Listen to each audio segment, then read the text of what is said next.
Going live.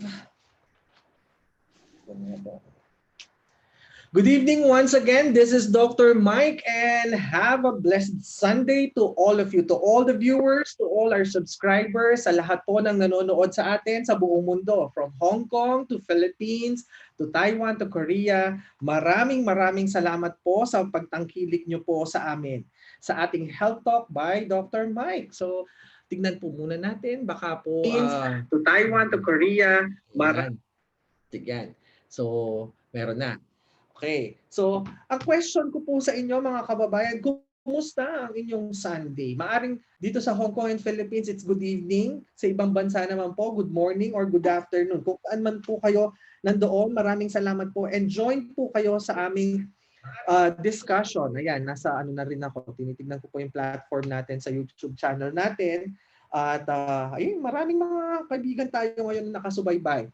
By the way, ingat po dito po sa mga kababayan natin sa Hong Kong kasi bigla pong tumaas ang mga cases na merong COVID.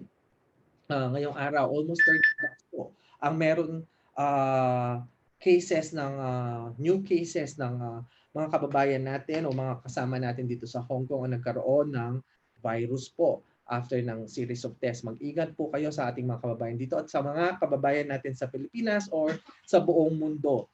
So, ingat po kayo. So, good evening po ha, dun po sa mga naka-standby sa atin. If you have questions, ito makaka-relate ang mga OFWs dito. Makaka-relate po ang mga mothers natin or mothers-to-be. Kasi ang tanong ko po sa inyo, nung po kayo ay nagsilang ng anak, either po nagsilang kayo through normal delivery or yung pong iba naman, hindi po nag-normal delivery, nag-cesarean delivery or Caesarean Section. So ano po pagkakaiba ng dalawa? Bakit po kailangan na ma-cesarean pa? Bakit kailangan hindi na lang lahat ma-normal delivery? Or kung po ang presentation ng bata ay tinatawag na breech o yung suhi, pwede po ba siyang normal delivery or cesarean delivery? So marami po yan na pag-uusapan natin ngayong gabi. And to all the mothers or mga mothers-to-be, please po, baka po may mga tanong kayo sa sarili ninyo na noon pa na hindi nyo po nasagot-sagot. Maaring ito pong gabing ito dahil po nag-invite tayo ng eksperto sa larangan ng OBGYN, ang guest po natin ngayong gabi. Please feel free po to join our discussion. If you have questions, i-shout out lang po ninyo dyan sa ating chat box at sasagutin po namin ng ating guest. Okay? So, isa po sa mga rotation nung ako po ay nag-aaral ng medisina, ang pinaka-favorite ko talaga after pediatrics ay ang OBGYN. Kasi po, napakabilis ng turnover na kung saan sa isang araw po, ang dami pong nanganganak. At either normal delivery po yan or cesarean delivery. Natatandaan ko po, 2 months po yung rotation namin sa OBGYN. 1 month sa isang hospital, 1 month naman sa ibang hospital, private at saka public hospital po yun. Na kung saan part ka ng journey ng mag-asawa, part ka ng journey ng mother na ikaw ay kasama doon na magpapaanak ka. Okay? Na makikita mo yung anak, nakasama ka doon. And I remember, mayroon po akong kaklase na ako po yung nagpaanak sa kanya. Kung nanonood ka ngayon, ako nang banggitin ng Nemo, malaki na yung ano. And then, isa sa mga kapitbahay din namin, na naka-duty po ako sa hospital noon, ako rin po ang nagpaanak sa kanya. Na kung saan pag nakikita po kami ng parents niya hanggang ngayon, lagi niya pong sinasabi sa akin na, oh, malaki na yung bata na pinanganak mo noon. Nakakataba po ng puso kasi naging part ka po ng journey na yon. But anyway, pakilala ko po sa inyo ang ating mga guest. Sa guest natin ngayong gabi. Isa po siya sa nagturo sa akin. Isa po siya sa mga nakasama ko nung ako po ay estudyante sa OBGYN. Graduate po siya ng Doctor of Medicine sa University of Santo Tomas and nagkasama po kami doon sa training.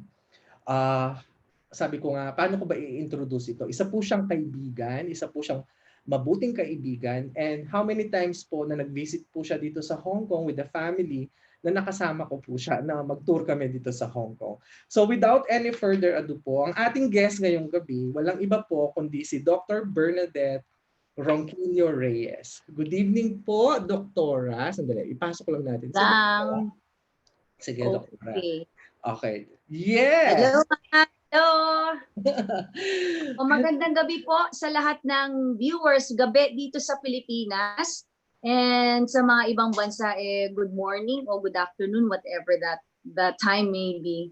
Okay? Thank you very much for inviting me on this topic to discuss with you. Oo, Doktora, maraming salamat ha. For sure yung ating mga kasama dito sa Hong Kong, tuwang-tuwa kasi marami ka rin na-meet sa kanila nung nag-visit ka sa amin. Ilang years? 3 taon na ba nung nag-visit ka sa amin dito sa Hong Kong? Ayan, maraming nakakakilala sa iyo. Good evening daw, Doktora, sabi ng viewers. Oo. Si Miss Kabatu, si Miss Gigi, si Miss Chris, and all the... Hello, Ma'am She's. Oh, yan, mga momshies talaga. Ang daming nanonood, mga moms. Makaka-relate sila.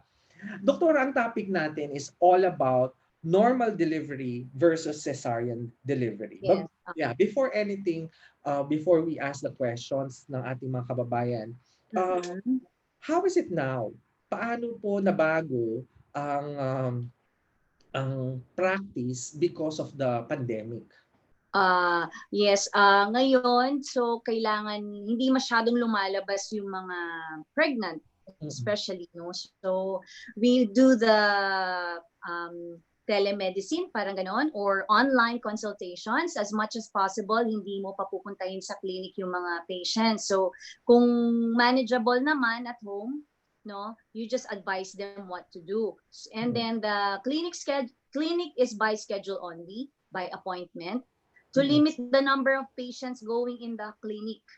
And then we practice, of course, the social distancing, the wearing of PPEs, disinfections, wearing masks, no mask, no entry.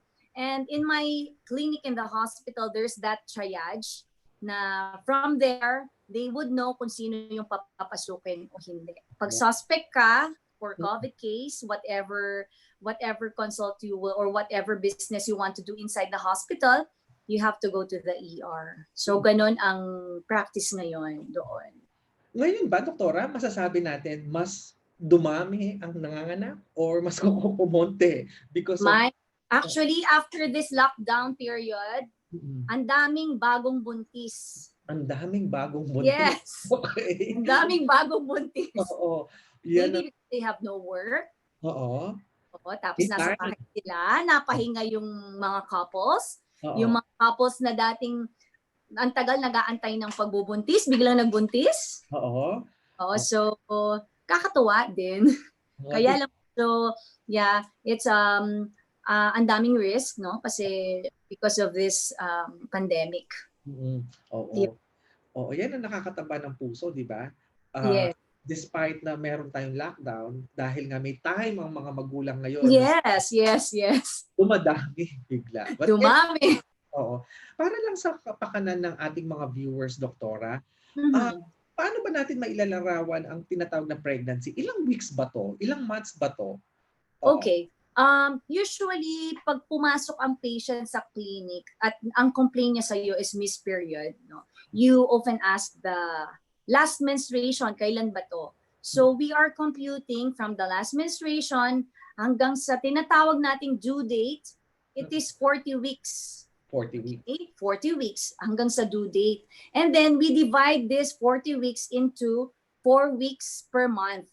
Kasi usually yung month ng mga, yung alam natin na month is 1 month, 2 months, so 9 months ang alam natin. But by OB calendar, it's 10 months bali because 1 month is 4 weeks and the whole duration of pregnancy is 40 weeks. 40 weeks. Yes, up to your due date. So when your doctor gives you your due date, it means that you are 40 weeks by that time.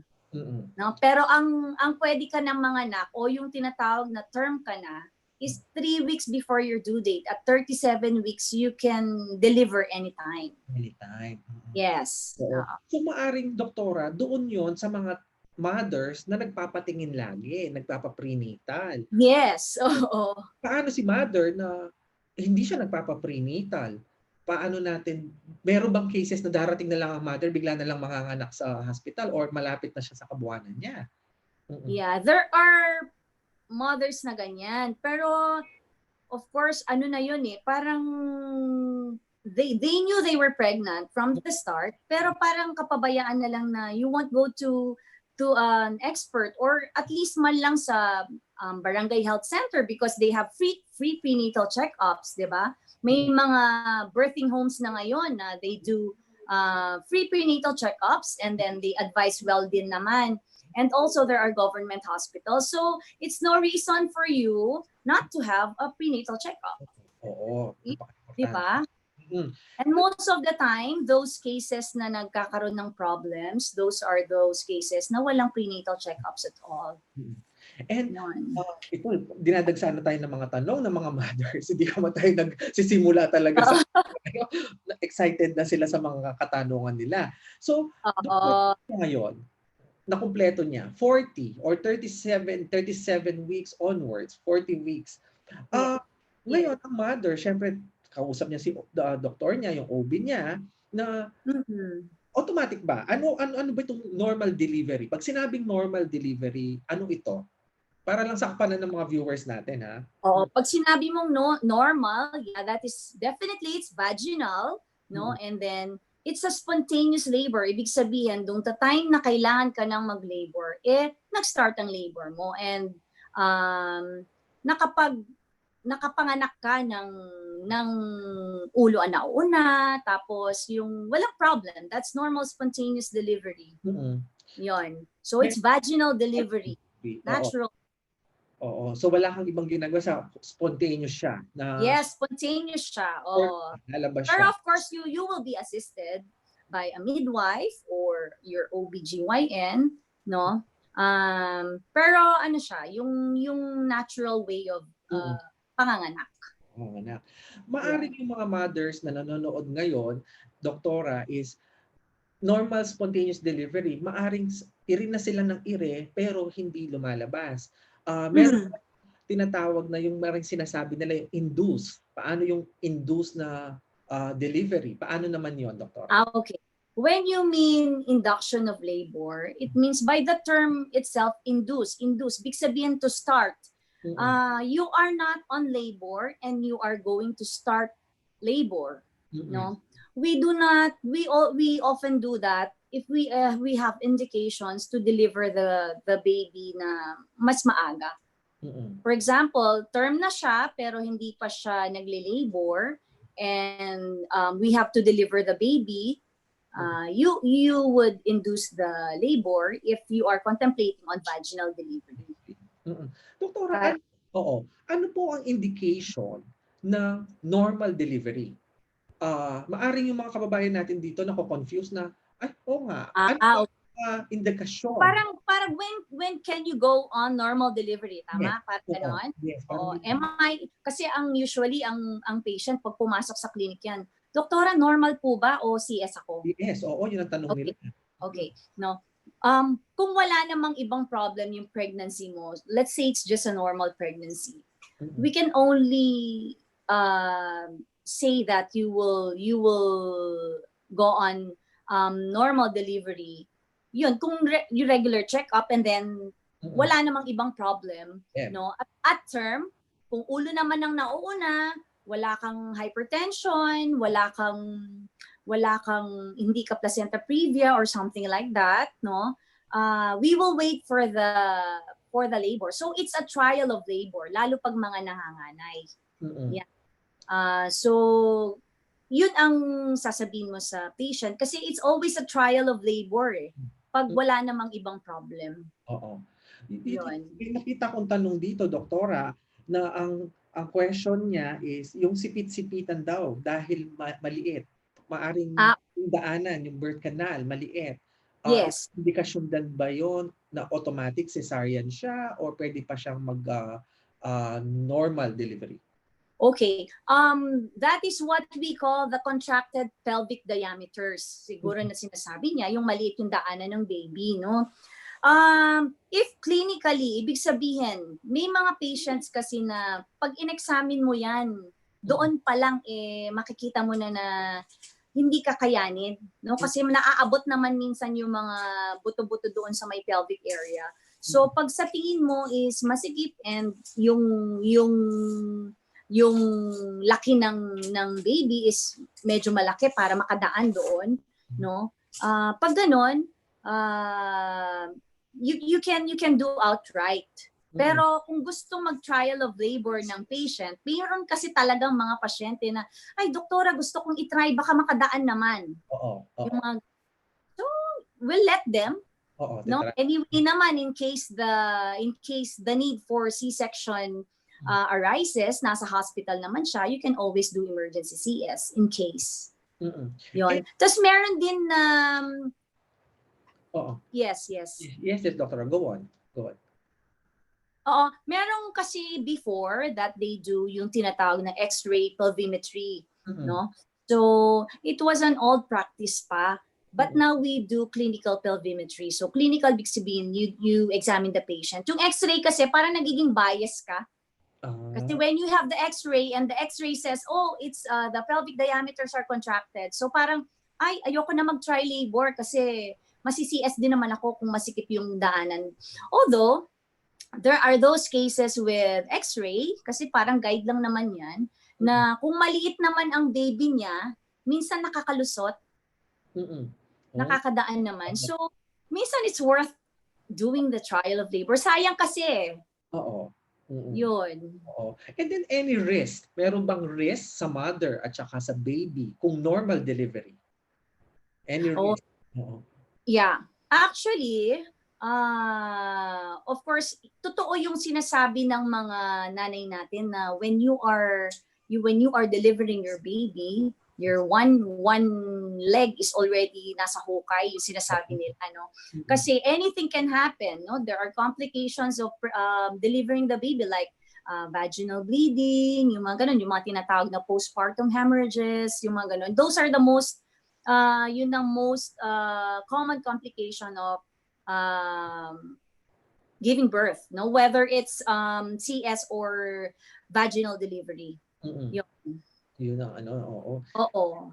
And how about the complications, doktora? For example, ito nga, si mother, nakapanganak na siya, nailabas na any possible complication. Particularly, I still remember pag nag-i-episiotomy tayo, di ba? May ginugupit. Yes. Oo.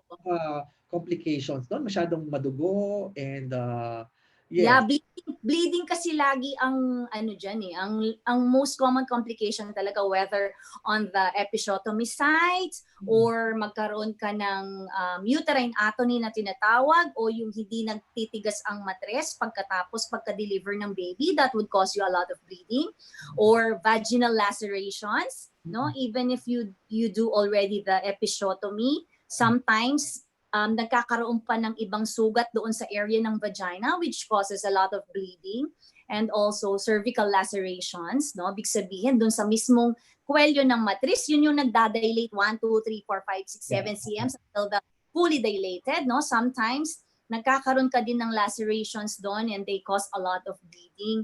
Yun yung mga possible complications after delivery. Yun, but you can manage naman that.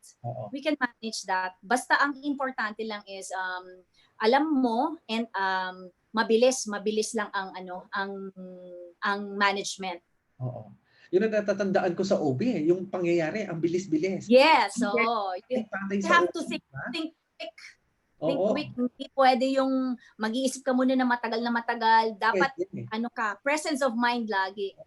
Natatandaan ko nga nun, yung sabay-sabay yung nanganganak sa isang table, may nanganganak, yung isa nanganganak din. Tapos yes. Exciting, no? Exciting, oo. Exciting nga yun, doktora. Ngayon, sabihin natin, doktora, na maraming hindi pwede sa normal delivery. Sinasabi natin kanina na hindi makadaan ang baby doon. Yes. Okay. Ano indication naman ng cesarean? Bakit kaagad tayo ng cesarean section naman? Okay. There are a lot of indications for C-section, no? Pero yung mga absolute indications for C-sections are like one, preemie, ibig sabihin first pregnancy niya, tapos malpresented ang baby. like breech or transverse lie during labor, no? Another one is the placenta previa. Nauuna ang inunan, so hindi pwede yung mag-labor kasi kung nauuna yung inunan at mag-labor siya, duduguin siya ng duduguin at ang inunan ang unang lalabas, no? Yun yung mga absolute indications for C-section. The other obstetric indications for C-section, minsan yung yung during labor, tas nagkaroon ka ng fetal distress. Yung mga ganon. No, so yun yung mga nagkakaroon ng emergency C-section and other complications like yung mga pre-eclampsia na poorly controlled o kaya yung mga hydrocephalus baby, no, fetal indications, no. Yan hindi yan makakalabas talaga vaginal. So those are absolute indications for C-section. C-section. Lalo na yung breech nga, no? Mga breech presentation. Pero may instances ba, Doktor? Breech prime. Oo. Meron bang indication minsan na suwi siya, breech ang presentation niya, pero vaginal delivery pa rin? Meron bang ganong cases din? Okay. By the book, no? By the book, if the pelvis is already tested, no? So, ibig sabihin, pangalawang pregnancy na niya, and then breech yung presentation, yung kung frank breech naman siya, pwedeng vaginal birth, no? But they have to fulfill certain criteria, like for example, yung size ng baby hindi naman ganun kalaki, tapos yung presentation ng neck dapat nakatungo, hindi siya naka-extend, yung mga ganun. And then of course, merong anesthesiologist kasi para ma-relax yung cervix din pag lalabas na yung aftercoming head. So maraming may preparation. Yes, oo. Pero madami din kasing, possible complications if you do vaginal birth, if the baby presents by breech or puwet ang nauuna. Ayun. So most of the time, sa practice ba, doktora, maraming breech ang presentation o bibihira ang breech presentation? Meron pa din. Oo, pero mafa-final mo lang yun pag pag term na. Kasi usually yan, pag unang ultrasound, breech, no? Tapos, pag sasabihin mo, ikot pa yan, maliit pa yan, ikot pa yan. No? Pag term na talaga siya at breech pa din, then chances are, hindi na iikot kasi wala na siyang space para makaikot siya. No? So, yung breech naman ngayon, meron pa din, pero hindi naman ganun kadami na. Parang siguro 1 out of 15 patients, parang ganun. Or 1 out of 20. Oo. And then how do we prepare ang mother dito sa cesarean delivery, sa CS? Cesarean naman. Paano natin piniprepare si mother? Na for example, sinabi na natin sa kanya lahat ng mga na hindi siya pwede. Kailangan may special diet ba siya dyan? Or, di ba? Anong klase preparation si mother? Wala naman. She just have to prepare yung, syempre, emotional, hindi siya magle-labor. May mga patients kasi na they really want to go vaginal delivery. Meron ganyan. And they would, parang may psychologic sa kanila after na hindi man ako nakapag-labor, yung mga ganon, na-CS ko agad. Yes, oo. Yun. So, yung mga ganun lang. And then, you have to tell them what they expect after. Okay, wala kang ma-anesthesia siya. Sasabihin mo sa kanya yung gagawin mo sa kanya. So, she will have anesthesia and then there will be no pain during the procedure. No? She will have a scar. Tapos, syempre, post-op, there will be pain. But there are a lot of pain relievers naman na naibibigay sa patient. Ayun. Oo. And since you mentioned about the incision, yung hiwa sa pasyente, lagi natin naririnig nung estudyante ako, gusto ko po yung hindi nakikita yung tahe. Para po pag two-piece ako or two-piece ako, hindi nakikita yan. Yes. Yung tahe, meron yung ano ba tawag doon? Type of incision. Oo. We have 2 types of incision. Sa abdomen yan, ha? Kasi sa uterus mismo, meron ding 2 types of incision, no? Pero syempre yung mas sa patient yung sa abdomen, yung sa skin. Okay? Dati puro diretso lang ang ginagawa, di ba? Yung mga midline na tinatawag, yes, Oo. midline.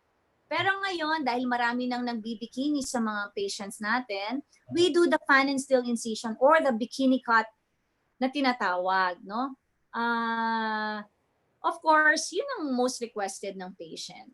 Mm. Pero personally ako, with my practice, as long as I'm not in a hurry to do the procedure, yung hindi naman ako fetal distress or something like that, no? I do the bikini cut kasi mas na-appreciate ng patient. Patient.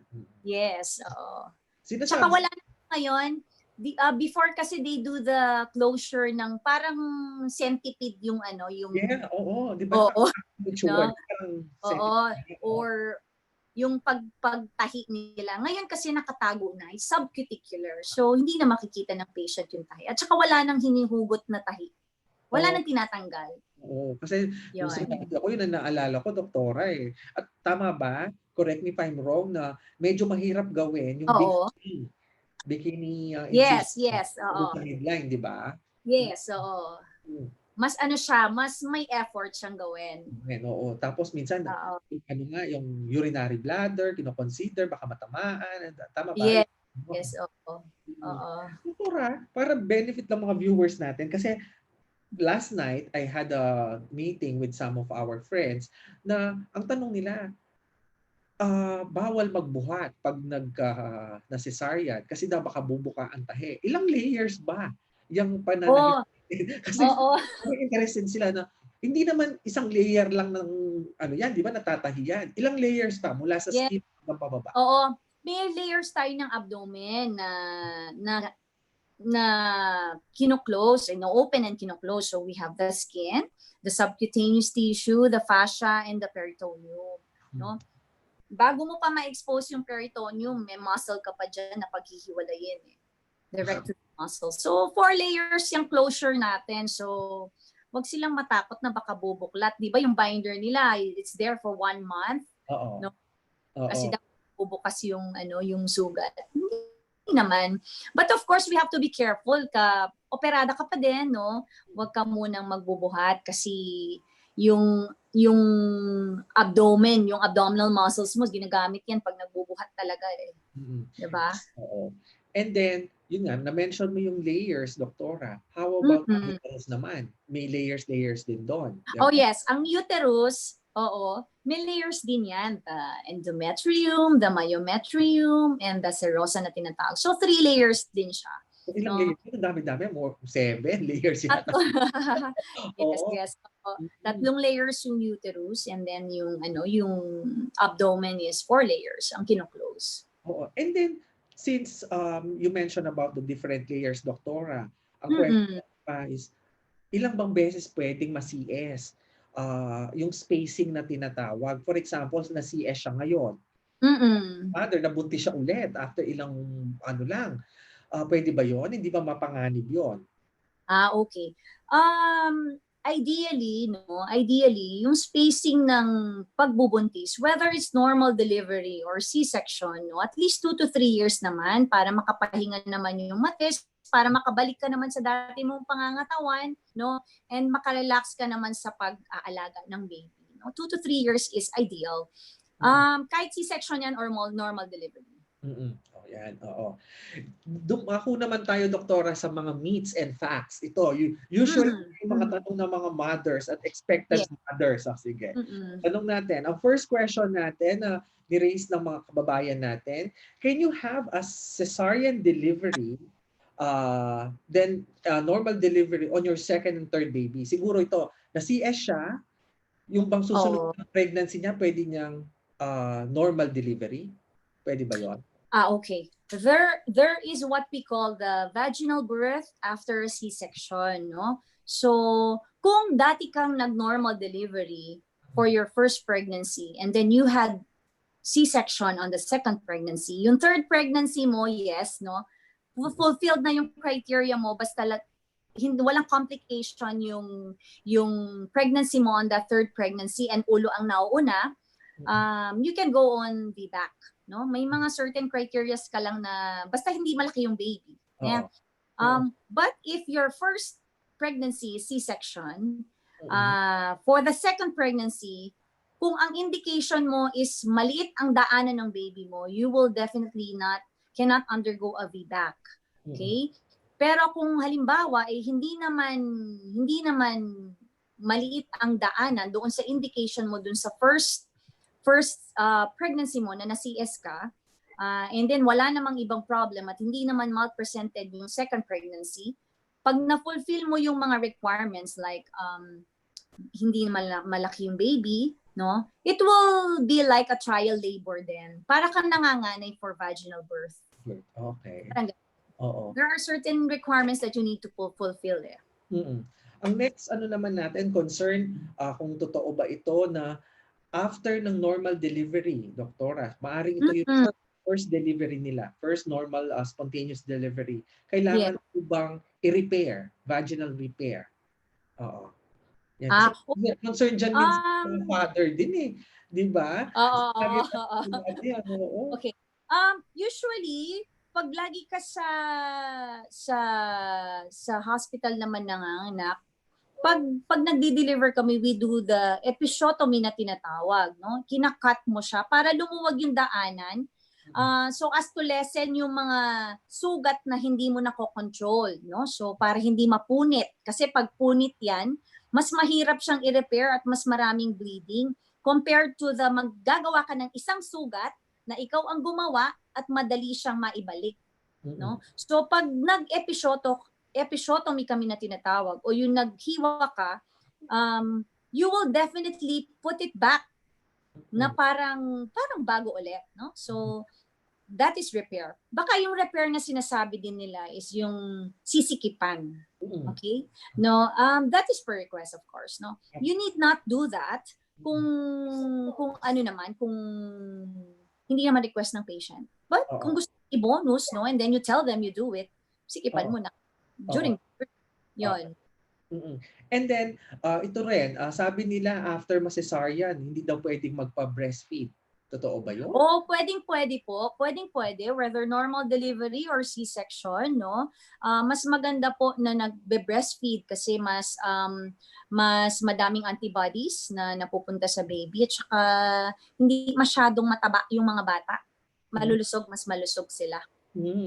Yun. Oo. And then, totoo po ba na walang vaginal bleeding after ng cesarean section? Okay. Whether it's normal delivery or C-section, the bleeding will still be the same, no? Kasi pareho lang naman ng nanganak. Okay? Yun ang yun yung common na tinatanong ng mga patients na CS, bakit daw dinudugo pa siya? Sabi ko, it's just the same, normal and CS. Yes. The bleeding will still be the same, yes. And once a CS is always a CS. Kagaya na napag-usapan natin kanina pa.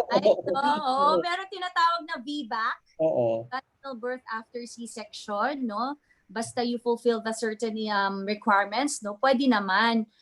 Pero most patients ngayon, parang ayaw na nilang, once na na-CS sila, parang they don't want to risk to have a vaginal birth. Parang ayaw na nilang mag-labor. And totoo rin po ba, doktora, na pag na-cesarean sila, mas less ang chance nila na mag-postpartum depression? No. Same lang. Kasi because the hormones of pregnancy are just the same. So, most of the time, no, kailangan lang nila ng nakakasama after. Kasi pag nandiyan na yung mga hormones of pregnancy after delivery, minsan pag mag-isa ka para nagkakaroon ng mga depression, kung ano-ano yung naiisip, yung mga ganon. Oo. Ito concern ng mga mothers ito kasi lagi siguro nakikita nila sa TV, mga napapanood nila. Pag daw na cesarean section, hindi nila na-enjoy yung skin to skin contact doon sa baby nila. No, we can do that. We do that actually, skin to skin contact after cesarean birth. Itataas lang namin, tatanggalin lang namin yung drapes, tapos ipapasok namin yung baby doon sa katawan ng nanay. Di ba? Attach namin. Yes, we can still do that. Yan mga kababayan, nagagawa pa rin po yan. Yung po mga minsan pinapanood natin, minsan syempre na-exag yung mga palabas, minsan napapakita po yun. And yung po bang recovery time ng cesarean at normal delivery, halos pareho lang po ba? Definitely not, Mike, no? Kasi pag CS, it's still a major surgery. Mabubuksan yung tiyan mo, no? Matagal bago ka makakabalik doon sa mga dati mong activities as compared to vaginal delivery, no? Pagkapanganak mo, pwede ka nang pag okay ka na, nakatayo ka na and all, you can do your usual activities. Well, actually ako ay vaginal delivery, no? Sa 3 kong anak, and ang pahinga ko lang 3 araw, And then then, I go back to work. after 3 days, Yeah. Okay, ang bilis na. Ganun kabilis, no? How about cesarean, doktora? Ano yung range nung ano nila? Okay, kung CS naman, it would really depend on the patient's yung tolerance sa pain and all. But ako, I advise them at least a month naman kasi syempre major surgery din yun. Although I have patients na 2 weeks pa lang, they wanna go back to work because they are the breadwinner, ganun-ganun, nakaupo lang naman daw sila. Well, kung ganun lang naman ang work, siguro pwede naman. Pero kung yung physical yung work, I do not give them the permission to do it kasi baka mamaya magkaroon ng problem. Yun. At least a month siguro pwede. Oo. Ayan po ha, mga mothers, tandaan po nyo. Kung normal delivery, at least 3 days. O, ayan, pwede na. 3 days talaga. That's for me. Depende po sa inyo. Pero pag may hiwa po dyan, at least naman po, pahinga po muna kayo. Oo, tsaka nabuksan sila. Oo. And yung po bang pain ng cesarean is less painful than a vaginal birth? Of course not. Of course not. Oo. Pag-usapan natin kasi ang vaginal birth, ang hiwa mo doon lang sa may vagina. Oo. No? Sandali lang yun, no? Tsaka mabilis lang mag-heal. Pero yung pain mo kasi sa CS, sa abdomen no? And also in your uterus. So, mas matagal pa rin yung pain na mararamdaman doon. Doktora, dun sa mga nagbubuntis na pregnant or multiple ang pregnancy niya, ano usually ang ano na doon? Pwedeng cesarean, pero mostly ba vaginal delivery or cesarean na kaagad dyan? O depende sa ano? Okay. For twin gestations, no, kung ulo naman pareho na naka-present yung, basta ulo yung nauuna, and wala namang ibang problem yung pregnancy niya, pwede namang vaginal delivery. Pero kung mal-presented yung first na naka-present, mal-presented, ibig sabihin, hindi ulo ang nauuna, we advise na C-section. Yun. Doktor, ito medyo baka matawa kayo dito sa question na to ha. Or babies are born during a full moon. Totoo po ba yun? Wala pong connection ang full moon. Wala pong connection sa pag-deliveries ng mga baby. Baka pag full moon dahil medyo malamig, baka madami pong babies ang nagagawa doon sa time na yon, no? So, baka madaming nagagawa. Pero yung delivery time, hindi po ito yung totoo. Oo. Doktor, ano yung peak natin sa buong taon? Kailan yung pinakamaraming nanganganak? Usually kasi nung estudyante ako, di ba? May specific yes. ng sobrang dami. Sa isang araw, 100 yata yung nanganganak. Oo. Usually mga burr months yan Pag start ng September, pa-peak na yan. Oo, dati. Pero sabi ko nga kanina sa'yo, ngayon, ang dami na. Wala nang season. Minsan gulat ka, wala na. Minsan gulat ka na lang, punong-puno yung delivery room. Sabi ko, burr months ba? Hindi naman. Yun. So, pero most of the time yan, mga burr months, September ang start ng peak. Doktora, totoo po ba? Kasi may mga concern tayong mga OFWs na vaginal delivery leads to sexual dysfunction. Meron po bang ganon? Alam mo Mike, ang ano kasi ang sex tingin ko yan it would depend on the couple, no? Kahit marami na yung anak, they could still enjoy sex kahit madami pa siyang vaginal birth. Yun. And of course they can do perineal exercise to tighten those muscles there. Okay. Siguro isang topic na naman yung perineal. Yes, oo. Gusto Exciting. na yan, Mike. Oo. Gusto na yung topic na yan. Perineal Oo. exercise. So, ayan, biglang dumagsa na naman yung mga tanong nila. Biglang. Nakpa tayo. But anyway, Doktor, how about yung sa uterine prolapse naman? Ito yung mga hindi na re-repair, tama ba? Bakit yung uterine prolapse? Hindi. Oh, hindi naman. Yung uterine prolapse naman, ang cause niyan is weakening of the perineal muscles, no? Most of the time, genetic. But of course, multiple deliveries, no, na vaginal is also a contributory fact to that kasi nasi-stretch yung muscles, no? So pag nasi-stretch yung muscles, no, nagiging weak din yung mga perineal area. So that can cause uterine prolapse. But yung vaginal delivery itself, hindi naman. Mostly genetic and multiple deliveries, tsaka yung may yung mga nagbubuhat, yung mga ganun. Oo. And Doktora, yung forceps delivery or yung vacuum deliveries are always dangerous po ba? Oo. I've seen babies or medyo sabi ko, wow, ganito pala ginagawa ito. Common. Oo. Actually, I'm not really for forceps and vacuum delivery. Siguro pag talagang wala ka na lang choice and you have to do it, doon lang gagawin, no? Kasi iniipit yung ulo ng baby. It can cause markings, mga fractures, hematomas, yung mga ganun. So, as much as possible, hindi natin gagawin. Although there are indications to do forceps extraction, like those with cardiac problems, no, hindi sila pwedeng mag-strain. So you help them deliver the baby by doing a forceps extraction. Yun. Ganon din yung vacuum kasi. It can cause hematoma also sa ulo ng bata. Minsan pag nakita mo, kawawa na. Pero wala naman. Pero siyempre, I'm not really into them. But anyway, Doktora, ito dumako naman tayo sa mga tanong ng ating mga viewers. Mga kababayan, ha? Oo. If you like this video, mga viewers po, you can share, like, and subscribe po para po sa susunod nating episode. Kasi ang continuation nito, Doktora, guest naman natin, si Doktora Charmy, breastfeeding naman. Ayan. Yes. I will be yes. Oo. Connect. Question, Doktora, sabi ng ating kababayan, ano po ang scientific explanation kung bakit sinisikmura o hindi sinisikmura ang buntis kapag kumakain ng something sour like mangga, even early in the morning, in early stage of pregnancy? O ito siguro yung mga morning sickness na sinasabi. Okay. It's still the hormones of pregnancy that we blame on that, no? Kasi during the first trimester, yung hormones of pregnancy would cause release ng mga gastric juices, no? At saka medyo mabagal ang galaw ng pagkain.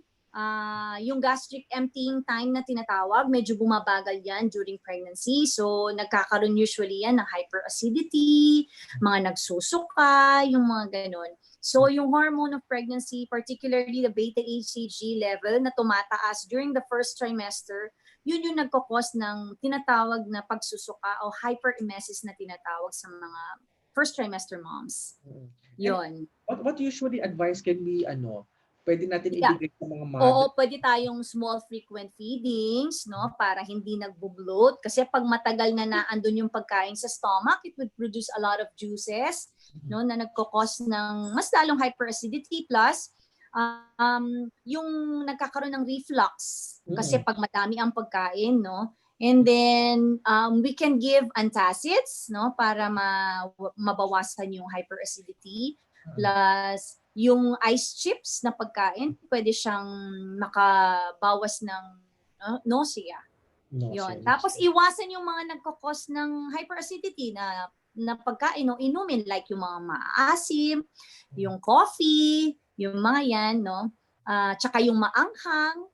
Okay? Iwasan natin yan during the first trimester because they can aggravate the feeling of hyperacidity during the first trimester. So, mga mothers, tandaan po yung advice ni Doktora sa atin. Oo, ito mula kay Miss Kabato naman. Pag po ba maliit ang sipit-sipitan, kailangan po ba talaga siyang i-CS?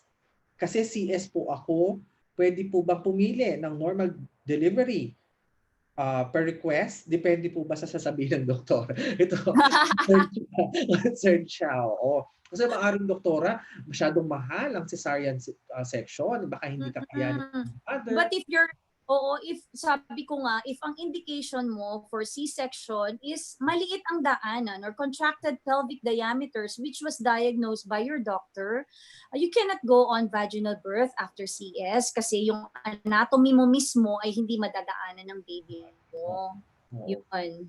Oo. Ano pa yung isang tinanong? Oo, yun ang tanong niya na, yun nga, kung pwede daw pumili. Sabi ko, yun nga yung sagot na hindi talaga pwede. Kasi saan mo siya dadaan? Wala siyang dadaanan. Yung CS per request na sinasabi niya, yung kunwari, ay, doktora, ayokong mag-vaginal birth.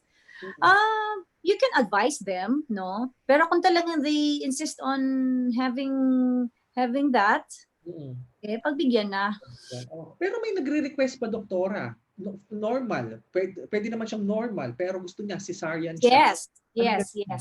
Yes. First check-up pa lang niya, sasabihin na niya, doktora, hindi ako magno-normal na. Okay. Meron bang reason, doktora, bakit ayaw niya? O ayaw niya maranasan yung labor pains? Kasi either way. Yeah. No, but I tell them naman, meron namang anesthesia na hindi niya mararanasan yung labor pains. Diba? There is this what we call epidural anesthesia na nilalagay sa patient na nagle-labor para hindi niya mararamdaman yung labor pains. No? Pero talaga meron nag-i-insist na ayaw nilang madaanan yung kanilang per request. Yes. Oo. Sige. Doktora, ito naman, sabi ni question ni Miss Lucy, bakit po pag first baby, sinasabi ng OB na plus 2 weeks or less 2 weeks before ka manganak doon sa due date na binibigay? So okay. Yung 'di ba sabi ko kanina, yung buong duration ng pregnancy is 40 weeks, no? Yung due date mo, you are 40 weeks by that time. 3 weeks before the due date, at 37 weeks, you are already term. You can go on labor anytime by that time. Ang tanong is, pag dumating ka ng due date mo at hindi ka pa nanganganak, no? Actually, pwede kang mag-extend ng like 1 to 2 weeks. Kaya lang, kailangan ma-monitor very closely yung baby mo. And kung kunwari, kung mas maganda na yung cervix mo para ka ma-induce o yung para ka papag-laborin, kung hindi ka pa nagle-labor, is we might as well do that, induction of labor, bago pa dumating yung allowance na tinatawag. No? Kasi minsan, by that time, yun na yung tinatawag na nagpo-post-term yung baby mo, minsan nagpupupo na, yung matanda na, yung mga ganun. So ako, as much as possible, pag tinitingnan ko yung patients ko, gusto ko na nanganganak na sila at 40 weeks. 40 weeks. Yes, oo. Doktora, ito naman, mula kay Ms. Tolentino, ang question niya, parang meron po, sinabihan daw siya ng doktor na may placenta previa siya. Siguro nagkakaroon siya ng spotting, etc. Okay. Hindi po nakapag-prenatal regularly for my normal delivery sana. Nagbi-bleed siya. May chance po ba ma-stop ang bleeding and I've had the chance na mag-survive ang baby niya? Teka, ilang weeks na siya? Hindi niya sinabi kung ilang weeks na siya. Okay. That would depend kung ilang weeks ka na. Kasi may tinatawag na placental migration. You could be placenta previa on the first or second or the second trimester, pero mo-monitor mo pa yan kung aakyat yung placenta. Placenta migration actually is up to 28 weeks, maximum 32 weeks yan na pwede pang umakyat yung inunan at pwede pa siyang mag-vaginal delivery kung hindi na siya placenta previa at term.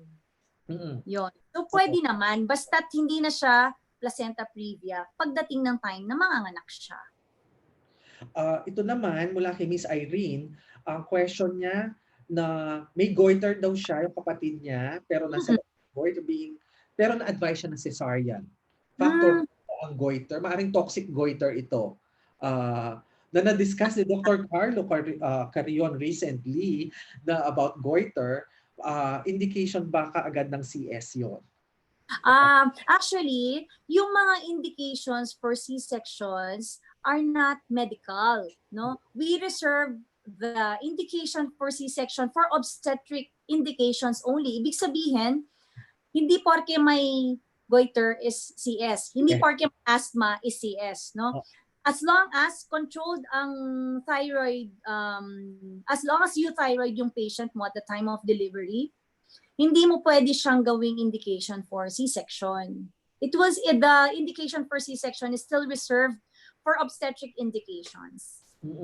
My gosh, pinagsa tayo ng sobrang daming tanong. Ay, doktora, ito po, medyo anong tong tanong na to. Pwede po ba magbuntis na may 4cm cyst siya sa ovary at kailangan matanggal muna?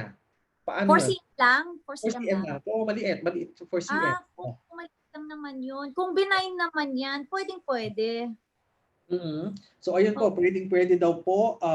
Doktora, if in case na binuksan natin, at nakakita tayo ng myoma sa loob, okay? Medyo may interesting na natin ang bata. Gusto na natin, total na open ko na, pwede na rin ba tanggalin ang myoma or anong procedure ang ginagawa dito? Okay. It would depend on the location of the myoma. At kung nagkakos naman yan ng problem doon sa mommy, kasi ang verdict dyan lagi is do no harm. Do no harm. Oo, sometimes kasi, very vascular kasi ang uterus, no, during pregnancy. So, usually yan we do not touch. Lalo kung yung mga nasa loob ng matres mismo. Unless talagang easy to remove. Yung nakalawit na siya, yung mga ganon. Pero kung maghihiwa ka pa and all, it would cause you a lot of bleeding. Baka mamaya hindi ka nagka-problema sa cesarean mo, doon sa pagtanggal mo ng myoma, doon ka nagka-problem. Anyway, usually yan after delivery, liliit eh. Oo. Doktor, ito naaliw lang ako sa mga tanong na to Sabi po nila, pag cesarean delivery, di agad pwedeng maligo kumpara sa normal. Na pwede. Ano po ba dito? Doktor, either normal or cesarean, pwede bang maligo after manganak?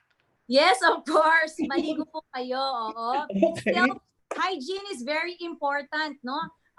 Ano lang po, tradition lang po ng mga matatanda na hindi pwedeng maligo, no? Pero ako, I advise my patient kasi there are very traditional parents na kasama ng mga patients, no?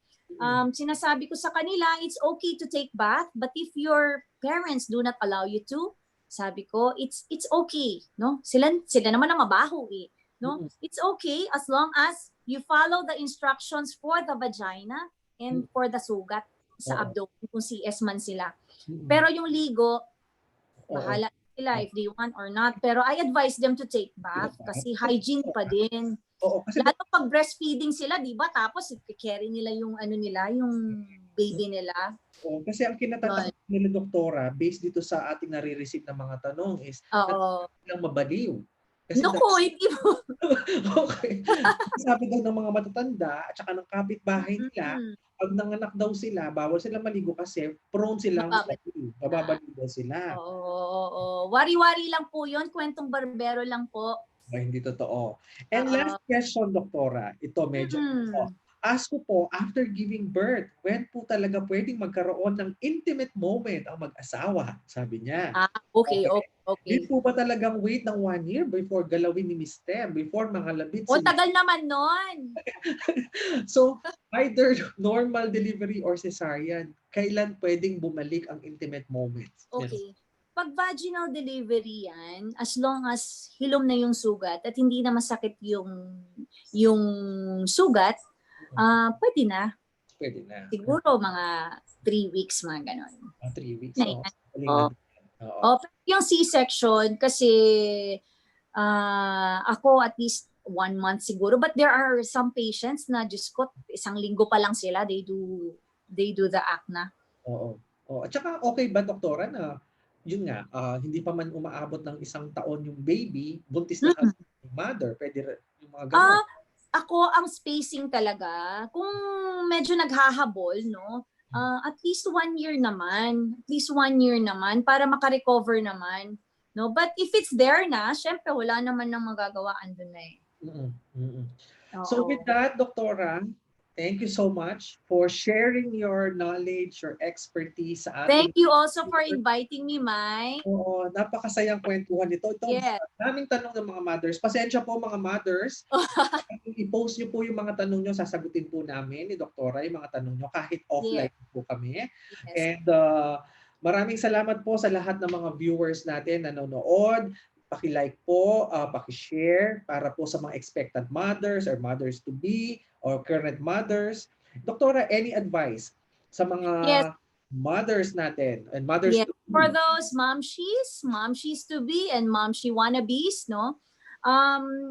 Since sa pagbubuntis po itong topic natin, once you get to know you are pregnant, please have a prenatal check-up kasi para alam po ninyo yung mga expect ninyo, yung mga kailangan ninyong i-take, yung mga kailangan ninyong iwasan, no? At saka yung proper intake ng food, okay? Yung mga nutrients na kailangan ninyo at yung mga supplements na binibigay namin, no? Also, yung mga kailangang iwasang pagkain, of course, no? Basta't ang isipin nyo po, when you get pregnant, you want to be healthy and your baby to be healthy as well, of course, pagka-deliver niya, no? Of course, with the help of your midwife or yung doctor ninyo. Kami po. Yes.